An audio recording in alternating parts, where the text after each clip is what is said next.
ప్రస్తుతం ఉన్నటువంటి స్కీమాటా స్థానంలో నూతన సమాచారాన్ని జోడించే మార్పు ప్రక్రియ. అనుకూలత, అహం కేంద్రం వాదం, అనుగుణ్యం, సాంశీకరణం. సో ఇందులో కొంచెం జాగ్రత్తగా మనం అబ్జర్వ్ చేస్తే ప్రస్తుతం ఉన్నటువంటి స్కీమాటా స్థానంలో నూతన అంటే న్యూ, కొత్తగా. న్యూ అనేటువంటి దాన్ని మనం చూస్తే మనకి ఏం గుర్తుకు రావాలంటే పాతగా ఉన్నటువంటి స్కీమాటా స్థానంలో కొత్త స్కీమాటాని మనం జోడించే ప్రయత్నం చేస్తున్నాం.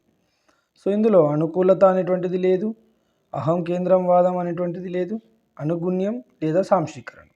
ఈ రెండిట్లోనే ఆన్సర్ ఉంటుంది. సాంశీకరణం అంటే పాతదాన్ని కొత్త దాంతో కాకుండా అడ్జస్ట్మెంట్ చేసుకోవడం. కానీ ఇక్కడ అనుగుణ్యం అనేటువంటిది మాత్రమే కరెక్ట్ ఆన్సర్ అవుతుంది. ఎందుకంటే కొత్తదాన్ని పాతదాంతో జోడించడం. సో నూతన సమాచారాన్ని జోడించేటువంటి మార్పు ప్రక్రియ. సో అనుగుణ్యం is the right answer. Okay, thank you.